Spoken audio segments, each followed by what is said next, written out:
Hi, I'm Kiwi, And I'm Jarad. and we are the two gentlemen. Coming to you a little bit soggy. Jared, how are you, mate? Yeah. I'm sitting outside and yeah, trying to stay warm and dry. But yeah, no, I'm busy. I'm busy, but I'm good. I last week I think I've hit a new part of my life. I used, I don't know if you've ever used this particular part, but I've used the top pocket of my shirt for the first time in my life. I had no pockets in my shorts, and I had a phone and I had my hands full, and I'm like, where am I going to put this? And then I was wearing like a high vis, work shirt, and I'm like, oh, I've got a pocket right there on my chest.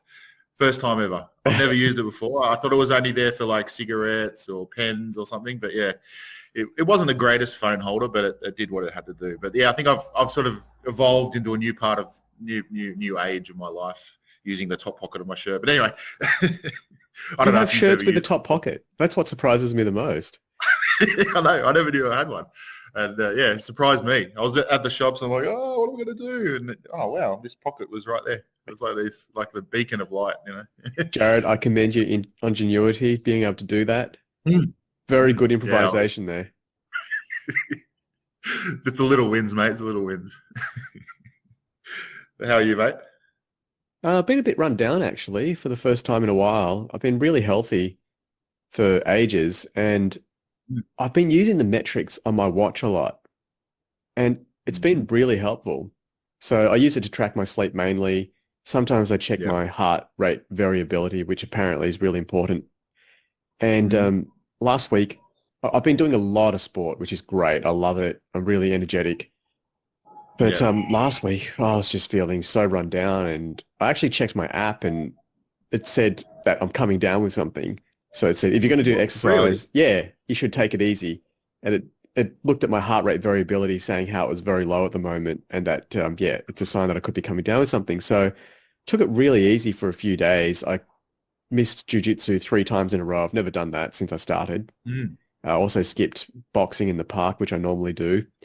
And then by the Wednesday, so that was from Saturday onwards, and then by the Wednesday, my watch said, yeah, I'm back to normal. So I thought that was No really way. You've cool. like skipped illness by Yeah, getting the pre warnings, the red flags. That's exactly. amazing. Yeah. What kind And I of took the best medicine sorcery you is can this? have, which is sleep, trying to get to Yeah. bed early. Yeah. And I think, yeah, I think I dodged a bullet there. Wow, that's some sorcery there, mate. Good on you, man. That's good. I mean, I know when you do get like when you get sick this time of year, it's just a real pain to come out of it. So yeah, I'm glad you're on the right path according to your watch. But look, a lot of people are getting it this year. A lot of people are sick. Yeah, So I feel oh, like, massively. yeah, I've got to dodge it as much as I can. I work for myself. I don't want to have time off. Yeah, you're So too busy, right? yeah, too busy. My clients rely on me. So Mm, I'm mm, really happy that I got through this mm. unscathed. Yeah. Well, speaking of busy, I've this time of year is always pretty flat out for my family. A lot of winter sports to sort of juggle. The weekend is taken up by that, but with winter sport comes also the training nights, and you're out in the cold, and every night pretty much is doing something active. But I've only like I mean I've probably talked about this before coaching my kids, but it's just I thought I'd just talk about it a little bit more because it's just an interesting dynamic. I'm finding it an interesting dynamic. Like I'm only filling in coach this year, so I'm not actually.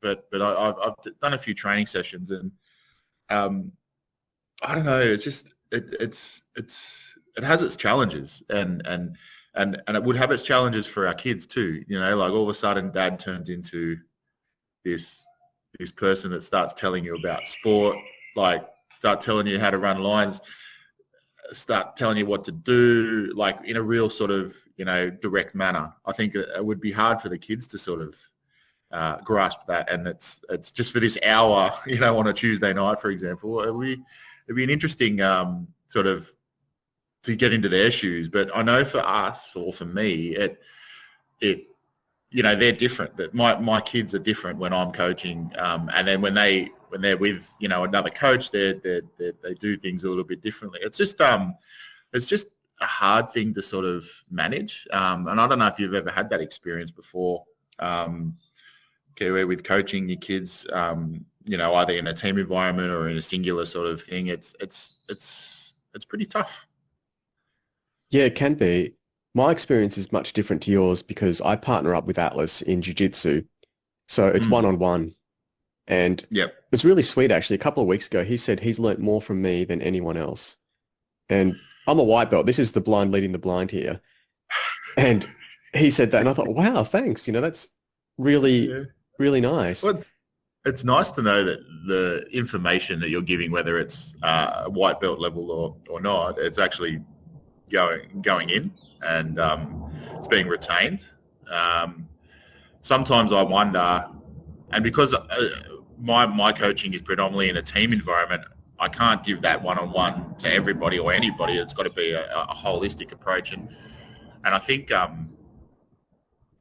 just wonder, I just worry that whether the information that I'm trying to pass on to my kid in that role is being retained. So you're lucky. You're good. You're good that he's able to sort of portray, give that back to you and so give that information back to you and say, look, this is really good. So good for you. Look, again, that's very different to your situation. It's one-on-one, and I don't have to treat him the same way I treat everyone else. Yeah. So your situation's very tough because you've got to speak to the whole group in a certain way. Yeah. And you can never be seen, and this is something that every parent is conscious of, you can never be seen as giving favors to your child. I know. You can't select your son who's barely made the squad all year for the grand final and put him on the bench where he might score a try. They get the trophy first week, best on the ground first week. I remember last year I said to my daughters, I said, look, understand you do play, and it's hard because sometimes they play really well, and it might be they played well on the first or second game, but you can't give that. We've got a best and fairest trophy of the man of the match or whatever, and you can't reward your kid as much as you can reward someone else's. You can really pump up someone else's kid, but you got to be really careful because you think about, oh well, all those parents are watching, even though they probably aren't, but it's that anxiety there of I have to make sure my kid is actually almost lower. It sounds bad saying it, but almost like you have to. Yeah, it's weird. It's a weird sort of thing to do, and you spend your time with your children, pumping them up and being, celebrating everything that they do. And then as an adult, you think, oh, are they watching me? Am I over celebrating my child and not theirs? It's just a weird thing to manage. It's mainly internal, but it's highly political. Yeah. This is the reason why we have ethics boards and all these oversight committees, because situations like these come up in real life all the time. I mean, this is a tiny example of it, but if you're feeling conflicted over this, imagine if it involved millions of dollars and taxpayer funding and all that sort of stuff. That's right. And it brings you, I look at you look at professional sport, there's even fathers and sons doing it in professional, or fathers and daughters, or mothers and daughters. That's what I was alluding to with the grand final selection, BA. It kind of still hurts if it's just and even I don't know the answer. I mean, I don't know if anyone else out in the podcast world who's listening to this would have sort of a way of doing it, a way of managing it. But I'm new to this, and it's just more me of just sort of, I thought I'd put it out there, but unfortunately I don't have an answer. Look, I think we need to go step by step here, Jarad. Look, firstly, you're coaching a team, right? Be a good coach. That's your number one job. Yep. I think, in my opinion, a good coach is someone who understands the game and is also a great communicator and is emotionally available. Now, that last one to me is what binds it all together. You could have a Yeah. great coach who's a psychopath. And the Yeah. only reason people are going to that coach is because they're the only ones that have that knowledge. And they Yeah. go there begrudgingly. It's like, yeah, I'm making a deal with the devil here. I'm signing Pretty up to much. train at this school or whatever it is. I know this guy's terrible. I know he's got all these sexual harassment lawsuits out against him, but I'm going to train. I'm not exaggerating here. This is what Yeah. happens. Okay, I'm talking Yeah. about Brazilian Jiu-Jitsu here, by the way. This is All right. very common in the martial I'm arts racking world, my brain too. sadly. Yeah. Yeah, Yeah. but Yeah. you Right. go there just to make a deal with the devil, basically. Now, you don't want to be that person. You want to be someone who understands the game, great communicator, and is emotionally available. Because to me, it's really important to know that the coach wants you there and likes you, Yeah. and Yeah. that in your case, it's a team sport, so you're a valuable part of the team. Mm. And if you're not, like if you just happen to suck, because this is kid sport and everyone gets a Yes. go, which is how it should be, in my opinion. We can talk about that another Yeah. time, but Yeah. in your case, you've got to rotate the bench. You've got to make sure people are paying their rego fees, so they've got to get on the field at some point each week, and they've got to get some exercise. So Mhm. that's your number one job. Now, you just happen to have your own child or children in that team. Mm. The next job, I guess, is explaining to them that, hey, once we cross this white line here, I'm going to switch into to coach mode. Okay, I'm still your daddy. I still love Yeah. you very much, but I'm Mm. just going to have to be a little bit different. Is that cool? And hopefully that Yeah. you've got that understanding. Now, I cross the line all the time with my son. I still call him darling in class. He's 15 years old. So, I bet he loves that. Yeah. well, it's sweet. He doesn't even care. I don't think he even notices. Yeah. Just, But yeah. I don't. We don't have any issues with the way I go about things because I don't have any expectations of him. My thing is we're out of the house. That's all that matters. Yeah. And we're having Yeah. a good time together, and we're learning a new skill. That's all. So I think it's really tough when you've got expectations. Mm. That's another thing when you're pushing that on your child, and when you've got expectations for how they fit into the team. So they're the Yeah. two big sources of conflict. If you're cool with your kids and they understand that, yep, daddy's got his coaching hat on, he's just going to have to speak differently, be a bit more direct. Yeah. He's going to blow that whistle and, tell me exactly what I have to do. That's fine. Yeah. And then when we step across that white line, you can even have Yeah. a ritual. Like you can have like a little, in jiu-jitsu, it's a bow in and then you bow Yeah. out and then that's the end of the class. In soccer, you could all stand around in a circle, you can even go around the circle and say, hey, everyone, let's tell me about your day. I'm just making Yeah. this up, by the way, because you probably Yeah. wouldn't have time to do this. But some sort of ritual where everyone gets to do something silly and then you go, okay, guys, we're about to get serious now. And then you go and train. At the end, you have your little you warm down and then you just say to each other, okay, great session. And then you're back to daddy mode. It's almost, yeah, that's right. It's a really good point, and I agree. You need to have that reset or power on or whatever you want to call it, that ability just to sort of go, all right, this is the time. I know I've had this conversation with my girls, both of them at certain times, but as they've got older, they're understanding it a little bit better. Like, I filled in for coach a couple of weeks ago, just for training. And my youngest, she was a little bit off the plate. She was a little bit naughty. It wasn't like, it was just having fun, right? She was around all the kids and they were all doing it, right? But she was a little bit more boisterous because I was the coach. And I had a little chat to her because I coached them last week, and I just said, look, like I think they feed off you. So if you could just, I understand. I'm just trying to explain to her that I'm new to this and I'm still learning myself, and I need all the help I can get. So I made it like a bit of like we're a team, and it changed her. Like it made her, like every time I spoke, she sort of grabbed the girls and or she sort of lined up where she's supposed to, and she sort of led by example. So it was nice to be able to adjust an average experience to become quite a good experience a couple of weeks later. That's awesome, Jarad.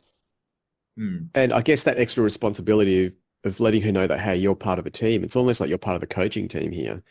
And you're a leader. And when you give someone responsibility and respect like that, they quite often step up. Yeah, and it was actually nice to see. And I'm getting goosebumps now. I don't know whether it's I'm cold or it was nice. I think it was a bit of both. But it was nice to sort of see her react that way to, and straight away, as soon as we got in the car, it was like, did I do good? And I said, darling, you did amazing. Thank you so much. I said thank you like 5 times. And then we reset back into, and we didn't have the ritual sort of thing, but I think her asking and me going, yeah, it was great. But then we reset back into dad-daughter sort of on the way home. So it was, it was a good experience in the end. And we learned, I think we both learned from, whether she realizes or not, but I think we both learned from that first experience to this one recently. So yeah, it was good. Yeah, excellent. That's really good to hear. It sounds like you've got this nailed now, Jarad. No, that was just one lucky night, and that's just one of my kids. And then then you go the other one. So summer sport will bring on different coaching, different sports, and we'll be into that, and different kids and older kids, younger. Oh, it's just going to be you got to, and it's funny because you got to get to know everybody, and they like a lot of the kids that they play with are from their school. So I'm that's their dad, and that's like they see me at school and they say, so they know me, but it's just, again, it's a strange thing to then kick into coach mode even with them, because you kind of see them all week and during pickups and things like that. But yeah, I don't want this to come over as I don't enjoy it, because I really do enjoy doing it. And I guess I just wanted to talk about the challenges that I've been having, and I'm sure other people have that throughout. It doesn't have to be sport, right? It can be anything you're trying to help educate your kids or whatever it might be. It's always tough because you're changing your roles, and it's how they see you, I think, changes.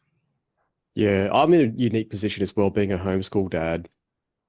So my approach has always been to provide something stimulating. So just that seed is quite often enough.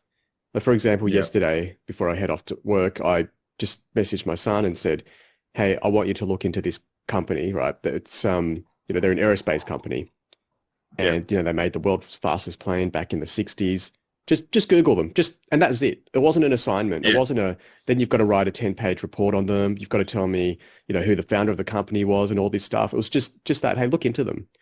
And I feel like sometimes, as long as you provide them with something stimulating enough and it's an interesting area, they'll go straight into it and they'll go, oh, wow, and then there's just this rabbit hole and they just keep reading.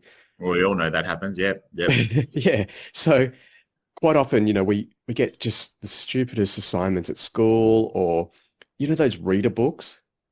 Yeah. When kids are young and they're learning to read, and they get these books that have zero plot. It's like, Jimmy went to school. Jimmy did not like school, so he held Jenny's hand. Yeah. And it's like just this, and you don't even know where the story's going, but it's just because they want to use certain words and certain sentence structures, and you're like just tearing your hair out. You're like, this is terrible.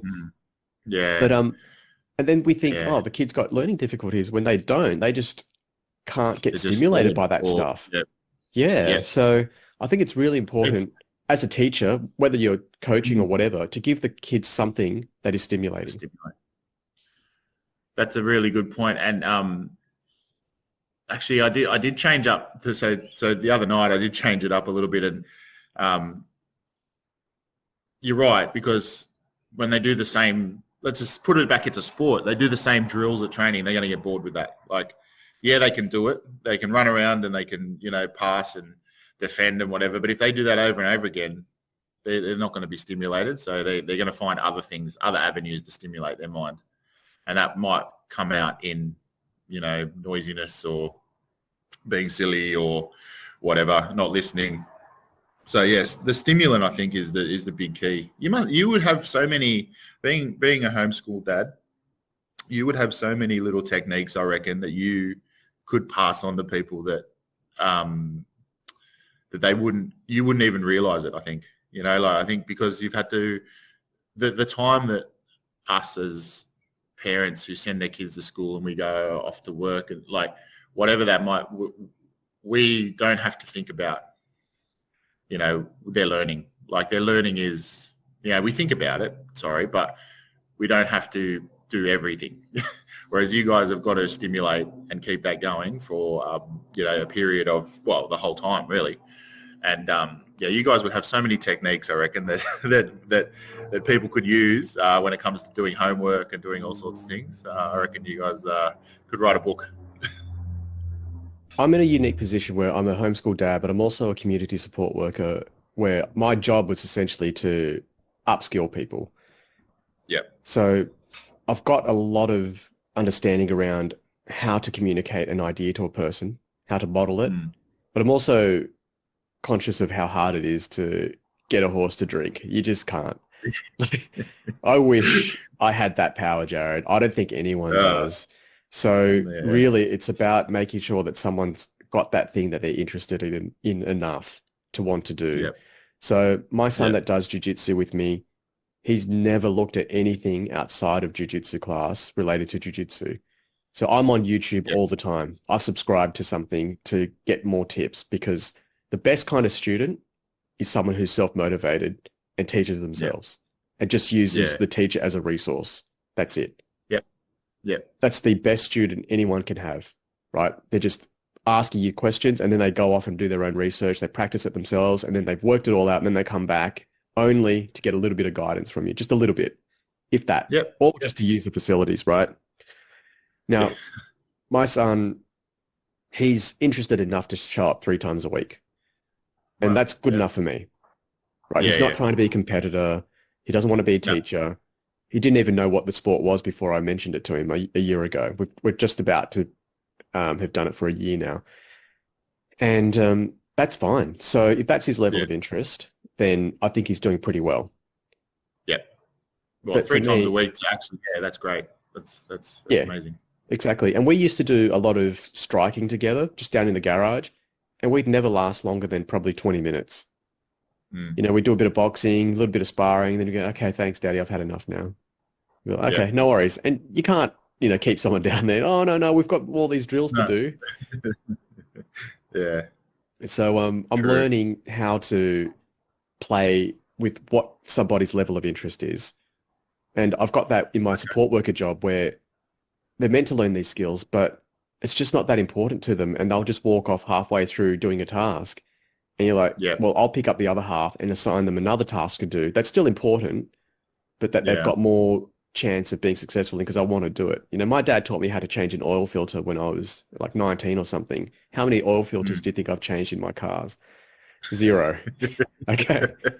I get my car serviced every 6 months. That's fine. Let them do it. Yeah. So, Yeah. but Gotcha. there's a guy out there who would work on his car every single day if he could. And that was him. So that oil filter chat with your dad with his dad would have been the best thing ever. Like he would have gone around the neighborhood and asked people to change his oil. Like, yeah, you're right. It's finding that or back to finding that stimulant, that interest that particular person wants to devote their time to. Yeah, exactly. So I guess, yeah, it's really hard for us when we're so passionate about something. Like for me, Yeah. maths, like I really liked maths at school and my kids don't care for it really. So Yep. it's like, oh, wow. Well, and I've just had to let that go. And that's been the Yeah. issue, not them, me. Yeah. Me Yeah. letting things go Yeah. and going, okay, my kids have different interests to me. They're different human beings. Wow, who would have thought? So it's like, okay, You that's say fine. you say that easily though, like you say, "Oh, I just let that go," but it's not an easy thing to do. I didn't say it was easy. I may have said it Yeah. Oh easily, no, no, but no. yeah, Yeah. definitely wasn't easy. It's yeah, and I wanted to double down on that because it's just like there's times where you're like, "Oh, just why can't you do that?" But you almost have to reset and realize that this is me. It's not. I'm pushing my, well, lack of better words, agenda or my thoughts or my processes onto these little humans that are their own person. So it's yeah, it's something that sometimes I'm aware of after the fact. So I don't, Yeah. but I suppose it's better than not being aware of it at all. But yeah, it's we all continually learn, right? So that's Well, speaking of we're fathers and trying to learn that. So yeah, sorry, Jared, speaking of fathers and children, you look at LeBron and his son. mm. Now, from what I've heard, Yeah, LeBron's son is nowhere near as good as him. no, and he would have had so many advantages that LeBron didn't have. You know, LeBron Yes. growing up in Akron didn't get the facilities that his son's got. All the wealth, all the Mhm. diet, everything, understanding what the NBA was all about, Yep. all that sort of stuff. Yet somehow That his was him. son isn't as good as him. Why not? Well, because he's not. It's just Yeah. luck of the draw, Yeah. whatever it is. Yeah. You know, you look at the genetics and go, but he's got his dad's genetics. Well, you get genetics from all over the place. Yeah. You know, you You get could genetics, but yeah, that's right. But interest. could mean anything. Like, I don't know. Whatever it is, whatever that mutation was that made LeBron so good, not just his body, but you know, his mindset, whatever it yep. is. Like you look at Novak Djokovic, his Yeah. brothers are nowhere near as good as him. Why is that? Well, I don't know. Just that's just how it Yeah. happened. Yeah. That's how it And well, happens. Yeah. but that's life, and you've got to move on. You know, it's hard Yeah. sometimes, especially as a parent. You're like, but I could do this so easily. Why can't you? You know, when I was your age, I was, you know, getting I smashed know. by guys twice my size, and I got back up. What's the problem? You know, Yeah. Yeah. it's Yeah. different. Life is different. I know. Everyone's different. I It's know. really, really hard for us to accept as parents. But the moment you It do is. accept that, it's so liberating. I have to agree. Yeah. There's the moments you do realize that you're like, hang on a minute. This isn't me. Like, what am I doing? You know, and then you start enjoying. It's almost like a tension, like a release. You know, you. I think us as parents have created that sort of a little bit of angst in the air because we're wanting this to happen or we're sort of pushing this and you know gently pushing and then you end up with someone with a child. They just don't want to do it. So once the realization, everyone just is so relieved, and then you can enjoy what's in front of you and what they achieve and what you know like it's yeah, you're right. Liberating is a good word. Desire causes suffering. Mm. And when we have all these desires for whatever it is, some outcome for our children to do this or that, for something to go our way, that's where the anxiety comes from. When you let go, when you surrender. I met a Muslim guy actually who said the word Muslim means one who submits. And I really like that. Now, as you know, I'm not a Muslim, but I really Yep. respect that outlook on life. Yep. And I do like the idea of submitting. It's just to the will of whatever. If you believe in God, if you believe it's the Yep. energy of the universe, whatever it is, fate, you know, whatever will be, will be. When you can start singing that song, you do feel a lot better. And I think our expectations of what good is has to change as parents when we think, oh, he's not good at this. He's not smart because of Mm. this. It's like, Mm. man, imagine someone saying that you're not a good athlete, Jared, because you can't do a backflip. Yeah, yeah. You know, you were one of the It's like, best athletes that I and knew I'd be like, growing up. well, run at me then. Run Yeah, at me. exactly. Exactly. You See can. who's an athlete then. No, sorry. But yeah, exactly, right?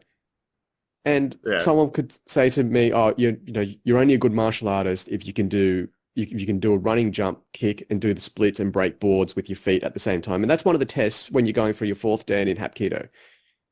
And Yeah. then a Yeah. Brazilian Right. Jiu-Jitsu blue belt will just come up and take you down and beat Yeah. you up on the ground. You've got no chance. And I go, well, who's a better athlete now? Yeah. Yeah. Yeah. So all these It's different all. standards we've got to let go of. Yeah. And as long Yeah. as you can make your way through life with whatever you've got, the skill set you've got, with the genetics you've got, then you're fine. You're fine. But it's really Yeah. hard for us to accept as parents because we did it a different way. Yeah. And we've just got to let go of that. And it is hard. A word just popped in my head, and once all that happens, I think it just everything becomes a bit more peaceful. And once you sort of realize, like when you're talking about the submit thing, and then obviously a bit further on, we're just talking about, like I just think you just feel this peacefulness when you accept, when everyone's accepting where yeah, like you said, we're just getting through what we got with the skill set we got, and that's the way it should be, right? And let's not let's not overcomplicate it. Jared, a couple of weeks ago, we tried recording this podcast. We had a few problems. We tried again the week after. We had some problems. And then we finally Yeah. recorded. I had Yeah. zero stress over that. It's not that I don't care Yeah. about the podcast. It's just like, that's what happened. Yeah. Move on. Yeah. And it Yeah. was actually really nice. I was Whereas the in the same. past, we've been like, oh man, I'm so sorry. Oh, I tried my best. Yeah. Yeah. Oh, I wasted this much time. Yeah. It's like, yeah, we'll meet up next week. It's fine. Yeah. I shared that no stress. Like it was like, oh well, like what do you do? Yeah. Yeah. We'll do it next week. We'll do it whenever. Might not be next week, but yeah. No, but that's a good space to be in, right? That's a great space to be in. So I just want to share something with you, Jared. I talked last week about the guided meditation I've been doing. One of the first steps of this meditation is you picture a box. It's called the emotional control box. And you put in it, it's got a big heavy lid. This is all visualized. And you put in it the stuff that's not going to help you during this meditation session. So whatever worries you've got about the world, you just put it in there. What I do is I actually climb in it. I'm the problem. I see myself as the problem. If I can get out of my own way, then life is easy. Okay, so that's how I see it. Me, just get my desires out of the way, just climb in the box, close the lid, and I can get on with life without me. Yeah, right. That's huge, but that's not one little. Climbing is like, honestly, like I'm picturing it. Probably shouldn't, but and then you're like, but how do you fix your problems if you're in the box? Like I feel like you've got a big journey ahead of you. Yeah, I think it's the higher part of you is what should be making the decisions. I believe in a higher self, rather than this guy who's just reacting to the world around him, to the circumstances at this time of life in 2024, rather than someone who's got a universal godly mindset. But I think we've all got a higher part of us, and we've just got to communicate with that. And that's why I put myself in the box and let my light shine. Let your light, let your higher self shine, yeah. So I've moved into woo-woo territory again, Jared. I'm really sorry about that. This episode was meant to be about parenting and coaching, but I've gone crazy again. Is this a theme? Is this what's happening now? Like, just end the show with a bit of woo-woo? Yeah. Kiwi loses his mind every episode. Yeah, pretty much. Yeah. I'll try and talk as long as I can for less losing mind time, you know? But Jared, thanks so much. I think I don't know if we've resolved anything, but I think we realize what the issue is. It's us parents, kind of our desires getting in the way. And if we can just step back a little and let things unfold and submit, maybe life can be a little bit better. Yep.